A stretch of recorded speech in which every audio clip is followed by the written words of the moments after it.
comments up on the screen. There might be questions.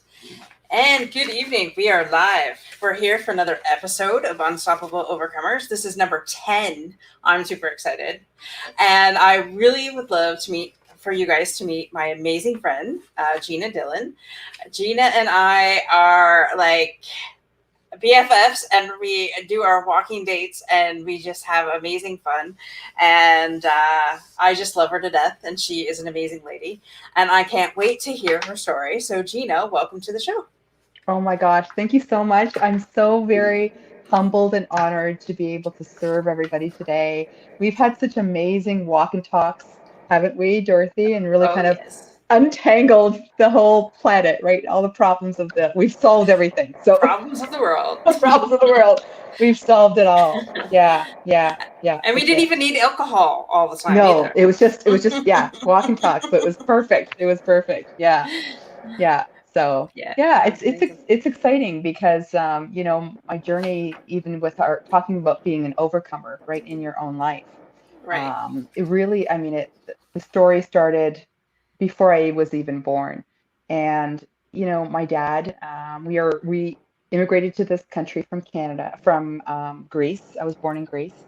And during the war, my dad, only the last 2 or 3 years of his life, he really shared with me what was it like to overcome his problems during the war and growing up. And it really gave me a very different perspective and a very huge, humbling perspective on that era and that generation and what they had to go through. Right? We have Right. road rage, and we're like, "Ugh," right? And I everything. may be guilty of road rage. I may be. Me too. I got it. Me too. Why is your signal not on, buddy? Okay. Um, but it really just the last few years of his life, he really just really started to open up, and I saw so much of what he had overcome in his life. And when I thought back and really started putting the pieces together, what I did see is that he gave all that to me, both my parents. Mhm. And everything was so unpredictable at that time, when they were in a small little town in Greece. And they, of course, Second World War, they had the Germans come in, and they had the Italians, they had everybody in Greece. And it really brought him into an existence of there might not be a tomorrow, so celebrate today, and let's, like, really living in survival mode, right? Mhm. Yeah. And so I remember the one story that really brings to mind, and this is where the overcomer really was very present for him, and he passed it on to me, and I live it every day. And I remember him telling me the story, and I only heard it probably the last 5 years because he wasn't willing to talk about it before, because all those memories were so painful and so raw. Yeah. And one day I was playing with his hair, and he said, there was a big divot. And I thought, I said, Dad, what is that? He goes, just leave it alone. It's fine.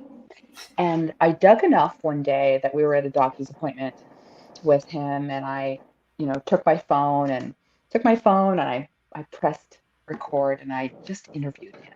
Just tell me about your favorite memory when you were a child. Tell me about, the most painful things that you had to go through. And it really took a lot of drawing out, for him to share some of this stuff. And crazy, crazy. One of the situations where he had that he really was quite evident was when, they caught him actually stealing bread, him and his cousin, and they brought the kids to the firing line. And Ooh. because my dad was a child, they said, I'm not, there was, one soldier over here with my dad, and then there was a hole Mhm. that they would just basically shoot you. The other soldier would shoot you and push you into the hole, and then all the Gosh. bodies on top, right? Right. And so the the fellow with the rifle, the soldier with the rifle, said, I can't shoot him. My dad spoke a little bit of German, and he said, I can't shoot him. He's a child. He goes, if you don't do it, I'm going to take my rifle. And that's where the divot came from. Ooh. So they hit him on the head. They threw him into the pit. They shot a whole bunch of other people, unfortunate souls, and they threw him on top of my dad. So in that moment, my dad had to decide either he stayed in the pit or he had to overcome his position and put the bodies one on top of the other to get Right. out of the pit. And in Wow. that moment in time, he decided that he was so young that he would definitely move everything that he needed to do and get out of that pit. I can't even imagine having Yeah, to go through that. I mean, yeah, here we are yeah. complaining because we're in the middle of this pandemic, right? And we Awful. can't Yeah, leave and we can't see our yeah, families. But could you imagine as a young child having all these dead bodies on top of you and having to climb your way out of that? Like, that is just, I'm getting goosebumps as you're yeah. telling your story. Wow. Yeah. So from that perspective, when he was telling the story to me, and you could see his body was, tensing up. You could see, his eyes would look down, and we had lots of tears. We had like over an hour and a half waiting for this cardiologist, so we had lots of time on our hands. Yeah. Um, but he said in that moment, I decided that I was going to live. And he couldn't go home, so he went up the hill and he decided that he was going to knock on someone's door.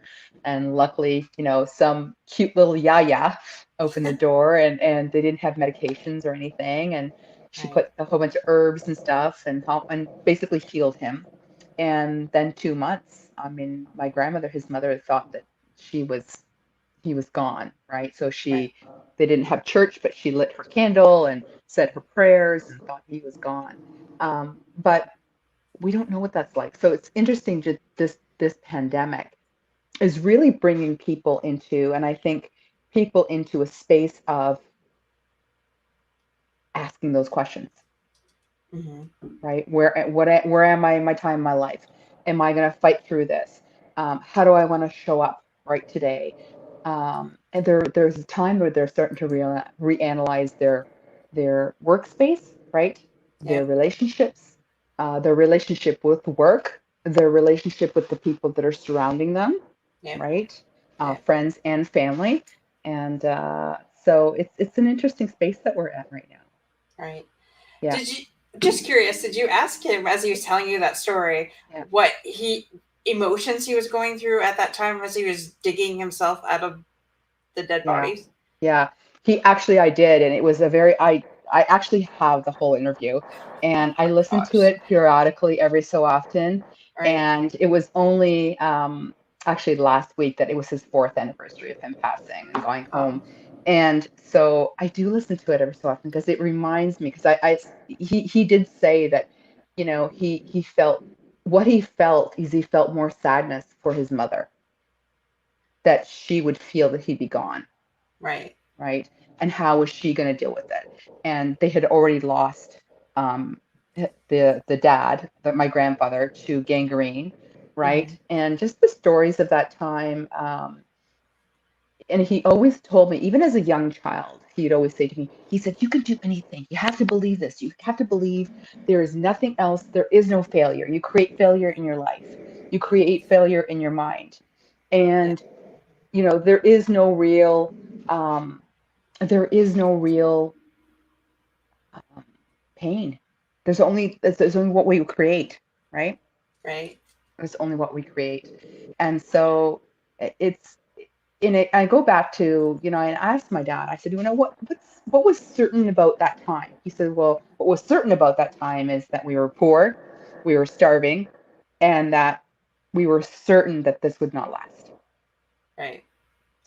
And I remember those words. So having certainty in a situation where we think that this is horrible, this needs to go. It's only a certain time in our life that we have, um, uncertainty, but we have to be certain that there's a better day coming, right? Yes. And through faith and through our belief systems and the people we surround ourselves with every single day, Mm-hmm. all those things will come because they had nothing. I mean, they had nothing. They had nothing to eat. They had no money. There was war. There was bombs going off all the time. But that's I still remember is just that emotion, Right. and yeah. So was he ever able to go back to his mom's or his grandma's? Yeah, it took but 2 months Oh, of healing, oh, and two good. months of healing, he just strolled I in like one hearing the day. happy endings. He just strolled in one day, and when he strolled in, he said, my mom, she fell to her knees, and all she could do was cry on the floor from excitement, Oh, right? for sure. And from that perspective, that's where he lived, and that's what I kept on saying to him. So, how did you live every day? He said, the only way I lived every day was knowing that this situation would not last. Right, They couldn't have war forever. right. They would That's get what they true. needed to get and just move on. And so, even the time when him and his cousin were, you know, actually stealing arms, like bombs and grenades and stuff, and they would take them up through the mountains with the grenades, and they would give them to the rebels. Because they were children, all the forces were doing this because, God, you wouldn't kill a child, would you? Yeah. And so he was actually brought back to jail. He was hung up with his shackles um, Wow. from the ceiling, and he was left there with his two sisters and his cousin in knee-high water, sewage water. Oh my And gosh. the soldier that was watching him, he was an Italian fellow named Mario, and he said, my dad had to basically broker his freedom. And he said, if you let me go, and if you let my sisters go and my cousin go, um, we will give you what you want. And he said, you can't give me. He says, I'm only in love with one girl in the town. Her name is Maria. And my dad happened to know that was the girl that was his neighbor. Oh, And yeah, and he said, if you bring her, I love her. If you bring her, I will run through the mountains and leave you and release you. So my dad was able to negotiate their release um, by giving them and helping them safe passage through the mountains, and they left. wow. That's incredible. Okay, I you've know, never shared any of this with me before, I know. ever. Yeah. So I go Wow. I go back to again, I go back to the belief systems that I was raised with. And I'm so grateful. Both my parents were that belief system. And I remember them telling me, you can do anything your mind, anything. You just have to believe that if you are in a bad situation, that bad situation never lasts.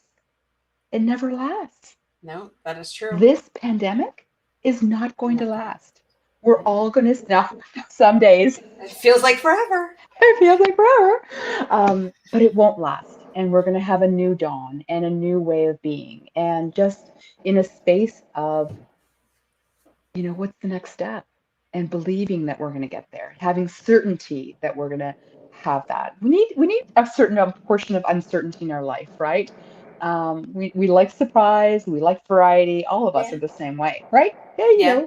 I like Uh, surprises. I don't necessarily, depending on the uncertainty, I yeah, will have to say I'm not a huge fan yeah, of uncertainty with health, wealth, and, yeah, uh, that kind of stuff. Like, I don't know, maybe because there's been so much of it in my life, but yeah. I mean, nothing is certain except Nothing is for what certain. you, nothing is No, certain, and nothing is, like you said, nothing is going to last forever, including this pandemic, no matter what Doug Forbes says. I I know. No said it matter on what. that. I I said know. it. Did you say it? Oh I God. said it. You know what?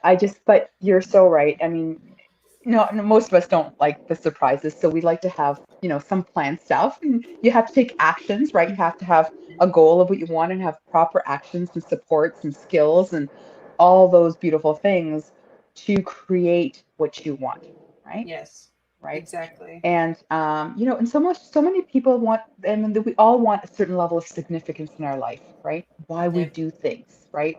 Yep. And then, some people say it's significant, it's important to them to have, $1 million house or $100,000 car or whatever that is for them. And then there's Yep. also people that want what's called the reverse ego symbol, right? Which is, oh, I don't really want any of that. Okay, well, I know that you don't want any of that, but that's also their way of making them feel significant, which is the reverse. True. So, so True. it's really interesting the way I guess our mind works and how um, we feel and we believe, and our belief systems are they're so hardwired into our nervous system, Yes. and that's what gets us in trouble or catapults us. And it's funny you Yeah. said that because I've had to do a lot of rewiring over the Mhm. years. Yeah. I love my parents and they're absolutely amazing and they did the best they could with what they knew. So my dad was very strict with us, which I'm not saying is a bad thing. But Yeah. then when I have a child now and I'm trying to pass those values and those beliefs onto him, it's like, well, wait a minute. And my dad, I was on my knees last July because that's when the pandemic was really, and I was home. I was home with Brady then too, and I'm like, I don't know what to do with this kid. Like I was just like almost crying, and my dad goes, Yeah. "Well, Dorothea, you can't raise a child the same way I raised you in this day and age." And I'm like, "Are you freaking kidding me? Because that's the only way I know how, and you always told me, Yeah. you know." If I asked once and you said no, don't ever ask again. And if I ask the second or third time, you're going to get smacked. And, not a whooping, but, Yeah. Oh, got it. Yeah. Yeah. Yeah. but I mean, I don't want CAS calling on my dad Yeah. 40 Yeah. years later.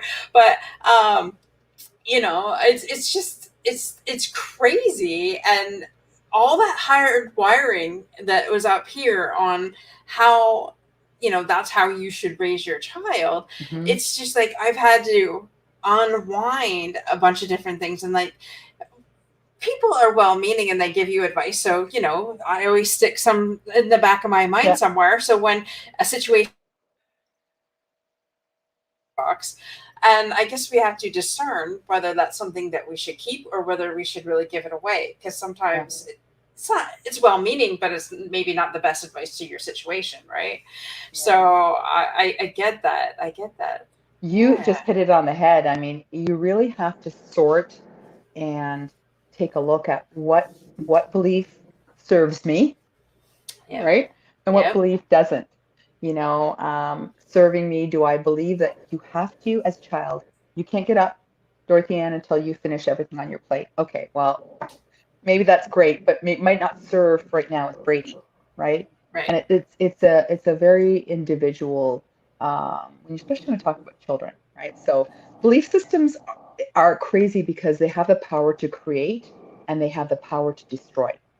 Yeah. So, in an area that we have anything in our environment, especially right now, that's why I've been talking to so many people, and they say this is the time that they're actually going introspectively, right?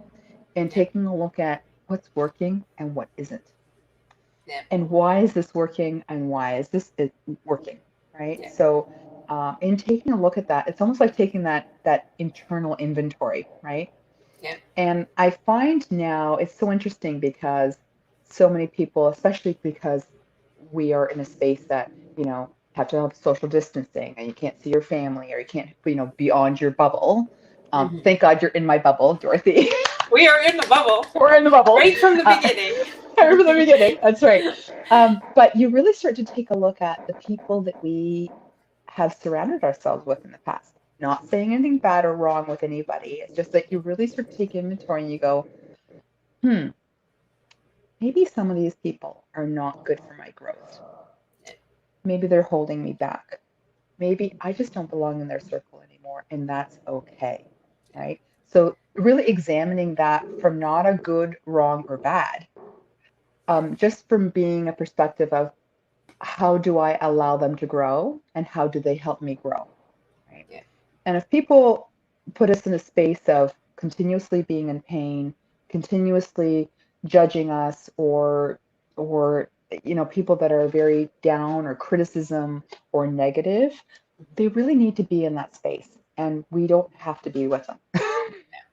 Well, and I find there's a difference between constructive criticism and people that are just gonna bitch and moan Oh about yeah, everything that you do, and nothing's ever good enough. yeah, And I mean, and you should be able to identify the constructive. versus non. But somebody who has low self-esteem and that person that's crapping on them, they take that to heart, and Oh gosh. you can Yeah, definitely wreck a person, you um, can.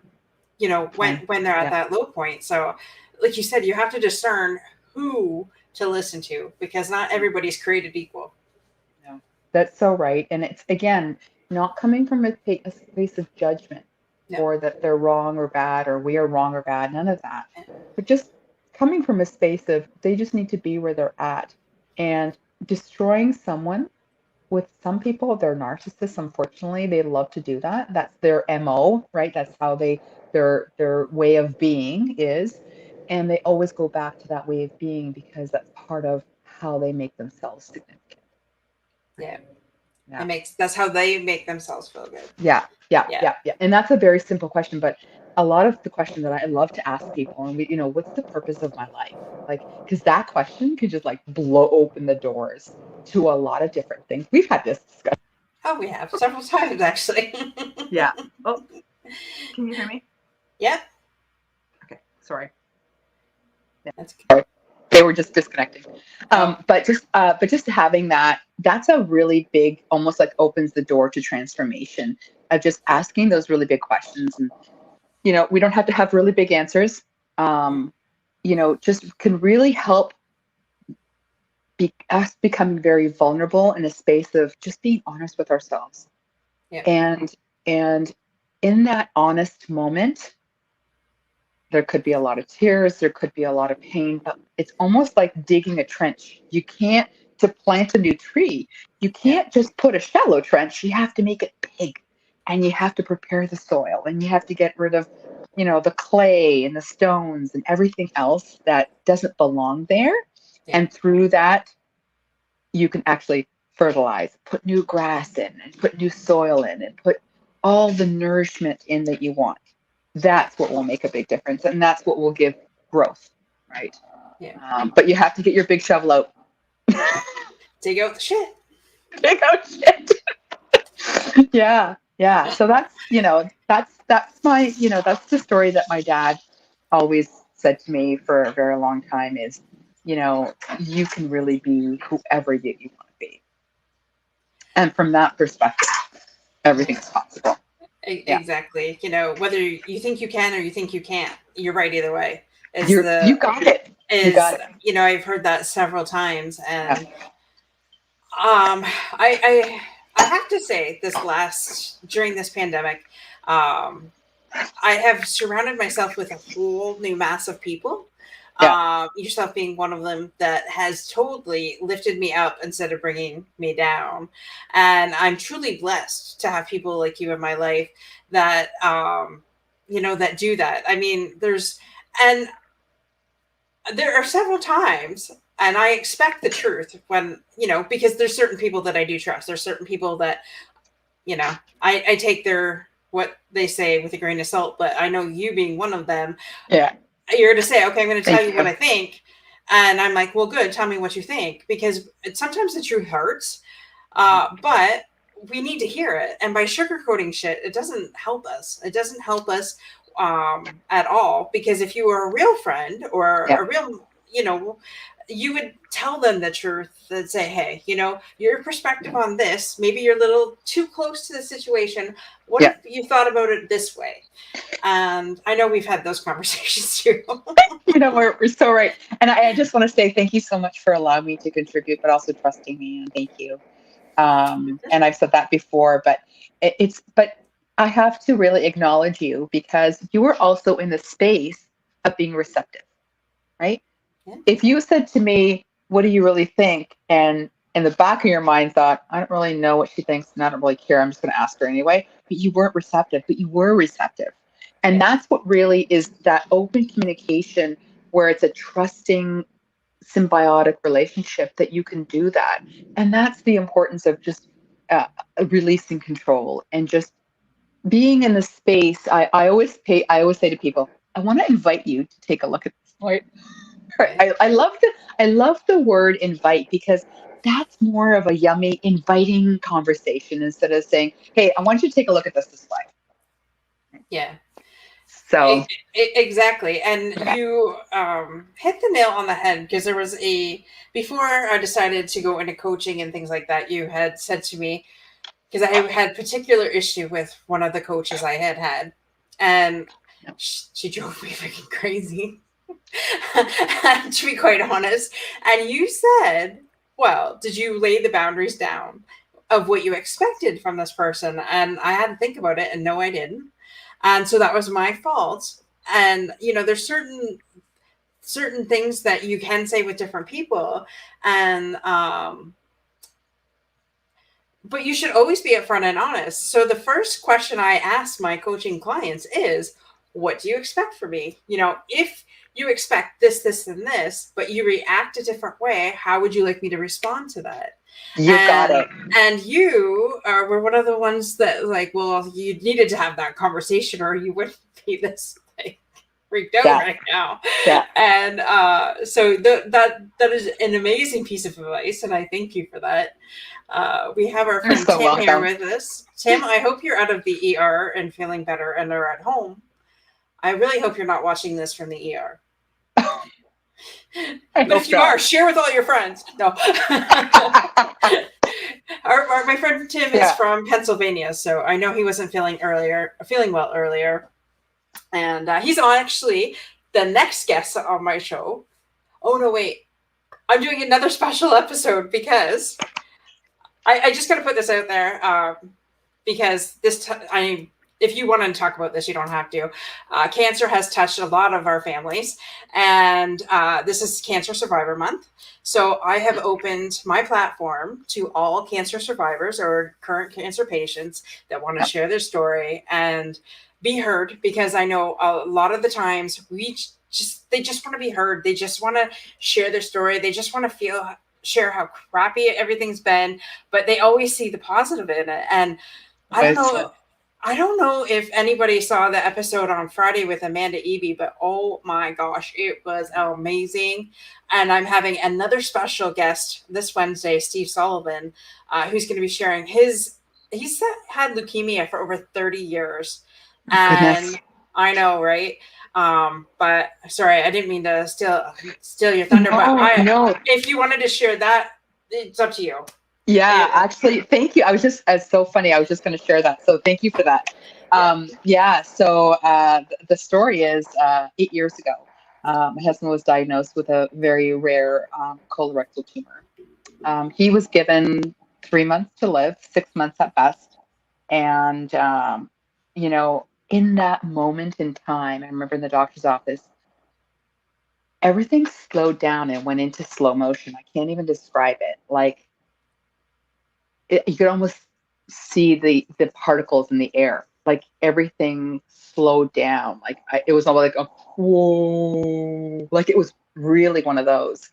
And I remember looking at my husband. He was sitting on the bed. I was sitting on the chair. The doctor came in and said, "Do you want good news or bad news?" And we're like, "I don't know." And she basically said, "You're really young, 45, and I'm going to hit you really hard, but you need to go home and get your affairs in order. And you might have 3 months, 6 months at best. So we're going to hit you hard." And so that began the whole process of, holy crap, is this actually happening to us? And one of the things that we both thought is, why is this actually happening? We're really good people. Like, we're really good people. Like, And they cancer are happens. Like, amazing cancer people. happens. I know. Like, cancer only happens to bad people, right? Like, is that crazy? But that's the moment that you thought, like, I'm a good person. Why is this actually happening? But I'm telling you, my husband he is one of the most positive people I know. So he's now 8 years cancer free. I know, I know, I know, I know. So amazing. That And is amazing. it is amazing. And in that moment, I mean, we had to come home and tell our then 16-year-old and our then 10-year-old that, daddy might not be here in 3 months. And so it's so interesting because that he was diagnosed on my birthday, November the 1st. And his big, big surgery up at Toronto at Mount Sinai was on his birthday, March 25th. So, I mean, out of all the days, right? And so Let's just hit their birthdays. Crazy. But what I was going to say is that talk about belief systems. So um, that Christmas, we're big Disney fans. So we always watch the Christmas Day parade. I make, homemade breakfast and we sit down around the TV and we watch the parade. And so that Christmas was very different because he said, next Christmas Day, I want to be in Disney. And I just gulped and I thought, dear God, you better give me some strength. And I just turned to him and I remembered, I could just hear my dad in my head. And he said, every bad situation never lasts. And I looked at him and I said, honey, I'm going to make it happen. And we were there the next Christmas. Amazing. And so just from that perspective is you almost have to commit yourself to know that there's going to be a better day. Bad situations don't last forever. And really believe it with every breath that you take. And it's almost like you have to, like you've heard the saying, burn the boats. You really have to burn the boats. That there is no other decision means to cut off. Yes? Yeah, in exactly. Latin. So we need to be able to cut off any other thought. I mean, I could have gone down the rabbit hole and said, what are you talking about? You just had surgery. You've had an ostomy put in. You just craziness, right? Yeah. We don't even know. We haven't even had your big surgery yet. But I didn't allow myself to be there. And some people say, oh my gosh, I remember my cousin calling me from BC and she had said to me, she said, you sound so calm. She goes, are you medicated? No, I just had a glass of wine. Just a glass of wine. Well, a glass of wine. But I said, you know what? I said, or tall glass. A tall glass. tall glass water. But that's so funny, right? And I said, I choose. But here's the thing, that every moment in time, as bad as these situations, remember, my dad was putting the firing line, and so I had to take it to heart to, this is a bad situation. Yeah. This situation was a bad situation. Yeah. But also from a perspective that it will not last and I will prevail. We will prevail. Yeah, we're going to make the memories that we need to and so on and so forth. So it's the stories that it doesn't last. Our friend Carl from the UK says wine works too. I love it. Yeah. He is Carl's bearded banner, and they have beer on his show normally. Oh. So, but for him to say wine works, that's pretty good. That's pretty good. Yeah. It's so funny because my dad, when we got married, my dad made a barrel of white and a barrel of red wine for our wedding. I know. So, and we had rented these tall fountains. So they had poured in all these bottles of wine. So you would just go up and just, as it streamed, you just stream into your glass. So at 11 o'clock, our wedding was practically over. We were loading people into cabs because the wine fountains. Yeah, the wine fountains. That would have been a damn good time. It was a great wedding. It was a great wedding. Yeah, my big fat Greek wedding. That was my life. So I love that movie. We should watch that movie together sometime and drink. I'd love that. I'd love that. Yeah. So that's what it is. It's our belief systems drive our life. Yes. They drive our life, and our belief systems. We want to drive them away from eliminate pain, right? To move towards pleasure. That's the only thing that our belief systems do. Right. Right. That is so true. Yeah. And sorry, I didn't mean to cut you off. It reminds me of a story because when my dad was on dialysis, he had started off as a simple cold, ended up going blind in the driveway. That's why he ended up my mom rushing him to the hospital. He hadn't kept anything down. He's on morphine to alleviate the pain from his neck and his back injuries that he sustained. So he went into renal failure and went from Chatham Hospital, Windsor Hospital. For those of you who don't know, that's about 45 minutes to an hour, depending on what side of Chatham you live on, and especially to the hospital here in town. So he got here and they immediately started the next day within 24 hours dialysis. And for most people, if you start dialysis, you never get off of it unless you've had a transplant. That's right. So but God, I had everybody that I could think of praying for my dad. And I refused, like when I saw him in that bed, it's like, I had a friend of mine that says, that it doesn't look good, right? That he's dying, right? I'm like, I don't believe that. And I don't want to hear that come out of your mouth. I said, I thank you for your opinion, but I don't want to hear that come out of your mouth. And the only thing that I'm ever going to say is that he will get through this. Of this, I am certain he will live through. And within 4 months of dialysis, he was off dialysis. Not a transplant at all. Not a transplant. His creatinine levels kept on rising or lowering, whatever they were supposed to do. Yeah. The reverse of what was reality. And the doctor says, I have never seen anything like this. It was Dr. Cadre from the Windsor team. So if any listeners are here that knows the team, shout out to Dr. Cadre. That's right. And he says, I've never ever seen this. I said, well, it's the power of prayer. That's all I can tell you. And I said, Doctor, I said, don't take this the wrong way. I said, but I hope I never have to see you again. And he said, likewise. Likewise. But you hit upon it. That's the thing, is you need to stand in the space of we get to create whatever we want. And when I've said that sometimes to people, they look at me like, okay, like take your rose-colored glasses off. Like, this is a really shitty situation. It is. And I don't know any situation that's bad situation that's not a shitty situation. Like it's really bad, right? Yeah. So do I take my rose-colored glasses off? I do. The reality is we still get to be in the stance of choosing at every moment and every turn. And by the power of choice, we free ourselves up from our shit belief systems. Right? Yeah. That is true. If you don't, if you don't stand for something, you'll fall for anything. So that's it.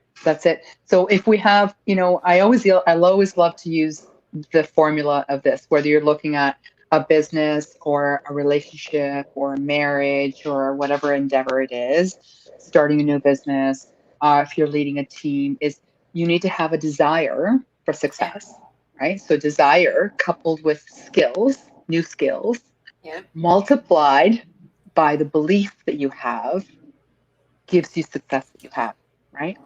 So desire plus skills multiplied, right? You got to multiply it by beliefs. I love that. I'm putting that in the comments. Success. Okay, good. Share, because I think once you take a look at that, and it's simple. Our brain can just, if you take your desire of what you want, whether you want to improve a relationship, you want to improve your bottom line, you want to improve your business, whatever that is, you add in new skills, right? You add in new skills, and then you multiply it by your belief system. Whatever that is, that's what true success is. That is so true. It's so true. And that's from, optimism is a learned. People are not born just optimistic, right? As a child, you have a child and it starts to walk, and you don't take that child and say, trying to teach it to walk. Why are you falling? You just say, come on, you do it over again. Oh, we're going to do it again. Child doesn't fall down 5 times. You go, oh, forgot it. Honestly, you just don't know how to do this. There's some parents that would, but I got it. I know. But really, it's so optimism and all those, it's a learned belief system. You have to link enough pain. If you link enough pain to what you don't want and create pleasure to what you do want, that's what it's all about. Exactly. Yeah. My friend Carl here says, whatever endeavor, say that fast 10 times. Whatever, never, whatever, never, whatever, never, whatever, never, whatever, never, whatever, never, whatever. There you go, Carl. Oh my gosh. Thanks, Carl. I'll be tongue tied now till, you know, yeah. Maybe we So should put wine in the water. maybe we should do that. Yeah. But it goes back to a belief system can really destroy a person, right? And that's what I really wanted to drive home today was my message is it's just like anything, just like the saying says, you can't teach, an old dog new tricks.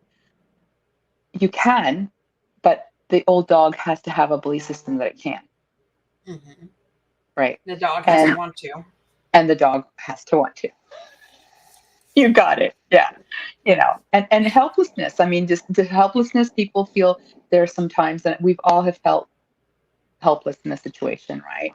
Mhm. And I know even through that whole, the dark time, I call it the dark time with, my husband's cancer and his chemo and, literally our whole world, you know, stopped revolving.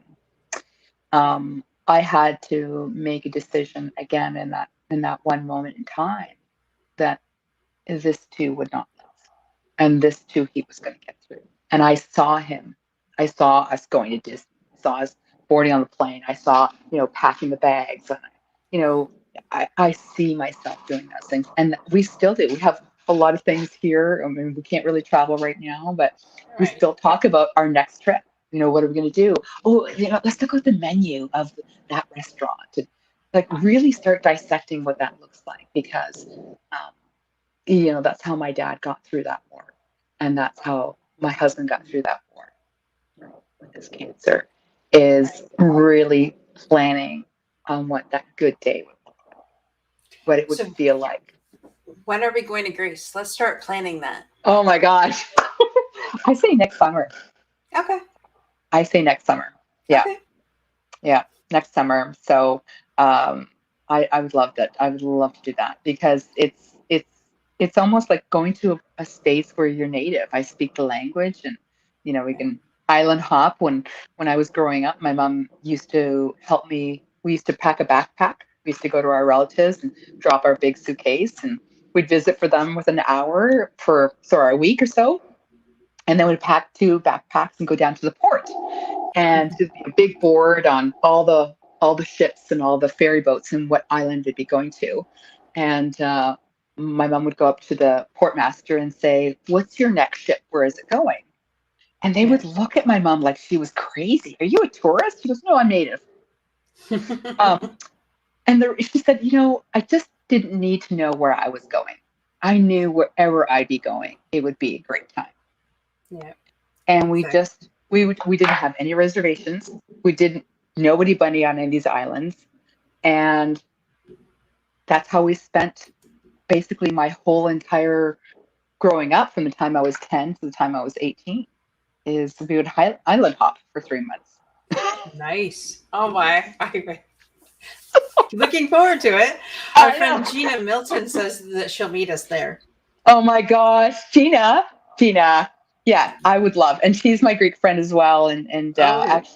actually, her dad is in Greece right now, and hopefully he's having a safe Oh wow. travel. But yeah, Yes. so yeah, And our friend Carl says you can either believe you can or you can't. Either way, you're correct. you're absolutely Exactly. right, and that's 100% correct, and that's really how I've really kind of gone through life, and I continue to choose that way, um, consciously choose every single day because and especially this pandemic has brought up for a lot of people, right? Mental well-being has been at the forefront, and Yeah.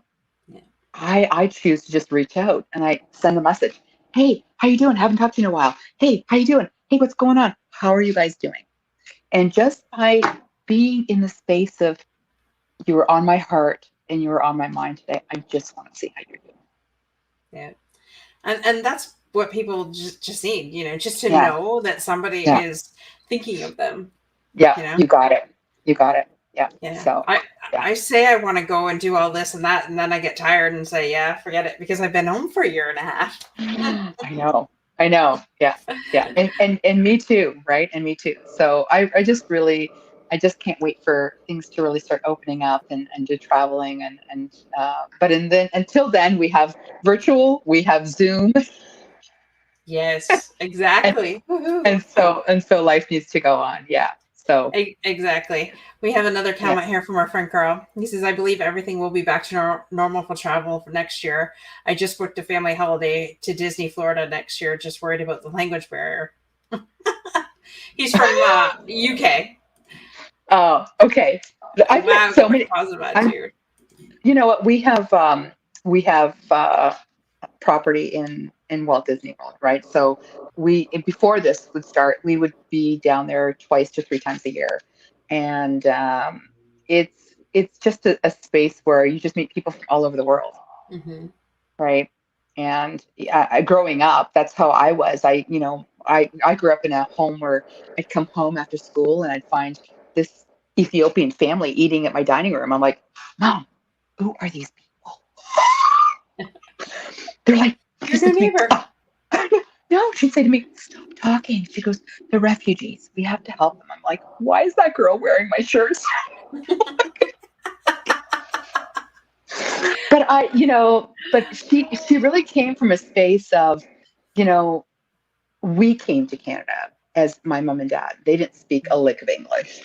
And Mm-hmm. so being able to help and associate that we all got that common thread of just Yeah. wanting to be connected, wanting to be significant, wanting to be loved, wanting to be accepted. And you know, that's all. There's no real magic. Yeah. Curse is great. He can stay with you and he'll tell his wife to cancel the hotel. Yeah. Oh my gosh. Listen, we can connect if you want. We can connect, and because I mean, we were there about three times a year, right? So we Mm-hmm. practically know practically all the nicks and crannies and all the good spots. And yeah.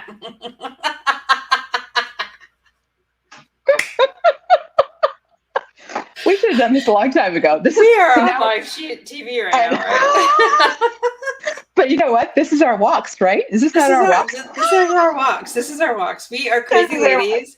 We will actually. There's a bridge where we live, guys, and we will actually stand underneath the bridge and hold our hands up, and we're supporting the bridge because that's what kind of crazy people we are. We support We are. everything. I know. But just being in a perspective of just really, this is the perfect time. And so many people that I've talked to, and we've talked about this before, is what is going on with this pandemic? I mean, but this has also been the golden time to go inward, Yep. to start asking the hard questions. There's been a lot of families that have been hit financially and health wise. We've lost a lot of, beautiful family members and friends across the globe, right? But in the same space, we get to also, this is a perfect opportunity to start creating. Yeah. And what you said earlier with all the Zoom, I've met a lot of different people from around the world, which is absolutely phenomenal. Yeah. Uh, I'm typing out. Your friend Gina wants to know if I have any vodka in my bubbly, and honey, no, this is me natural. I am a fun girl. This is it. Yeah. I am the queen of fun, and because if I can't have fun, then I don't want to do it. And because I spent so many years of my life suppressing who I was, that now that she's out, the girl doesn't want to go back inside. So this is me. Yeah. I'm actually the only one. I'm of Scottish descent, Irish descent, and German descent, and I'm the only one that doesn't need to drink to have fun. And that's just me. I don't need it. I'm the same way. And it's so funny because I remember one person saying to me once, are you this happy like all the time? Mm-hmm. And I said, I had to say it. I said, oh my gosh, does that make you uncomfortable? Hold on. Let me just turn it down. Hi, is this better? And they're like, no, you better go back to that. I don't like this. I'm like, I only have one mode and it's on, right? It's not. And It's on. yeah, it's on. Well, I have another mode, and not too many people see it. My husband occasionally, or my child occasionally. Yeah. Yeah. So funny.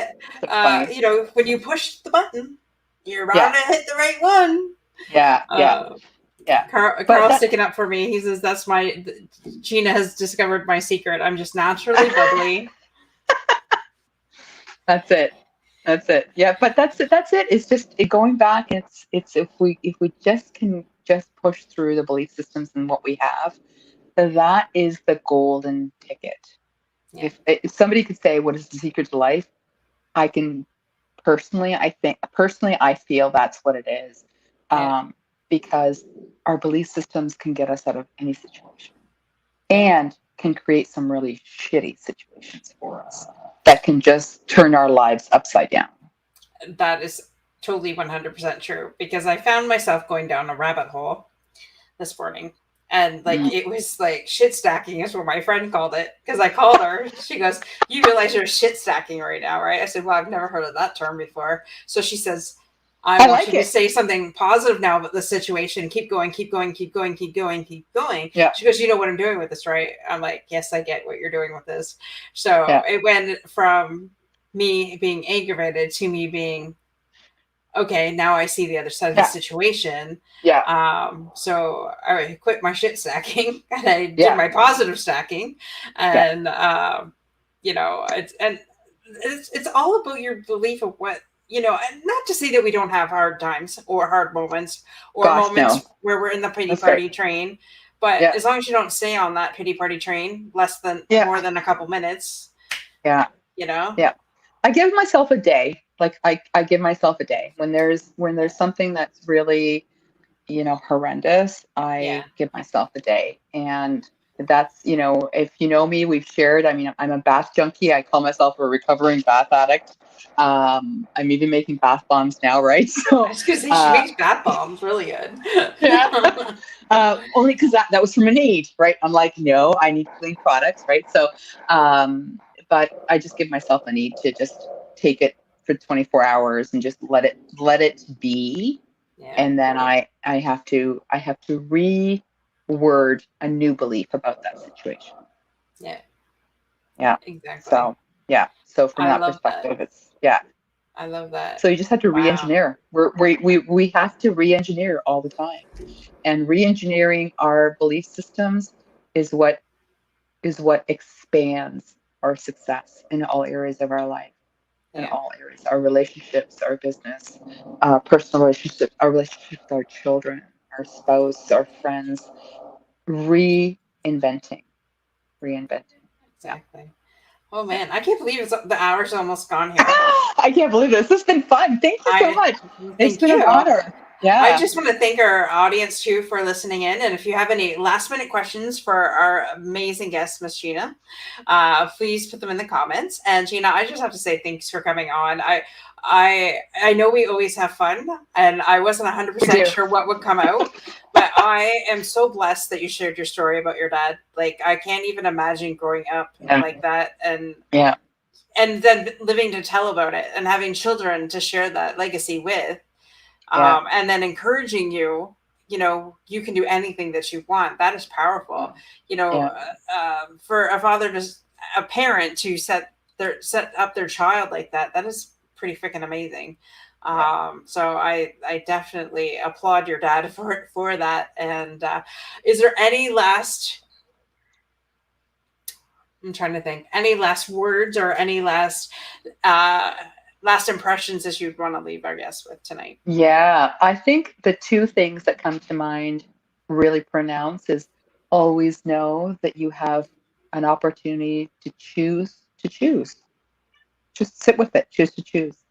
And remember the belief system that you create, that one belief can either catapult your life, your business, your relationships, or it can destroy. So you get to choose.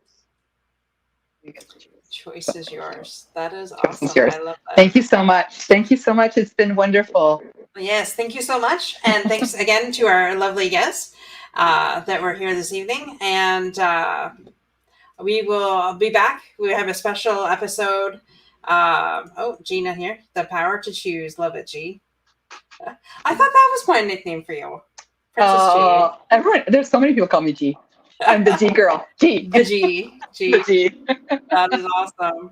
So, yes, please join us Wednesday for another special episode of Cancer Survivors, since we are celebrating Cancer Survivor Month. And I might even extend it to indefinite because there is a special place in my heart for cancer survivors and cancer people that are going through cancer.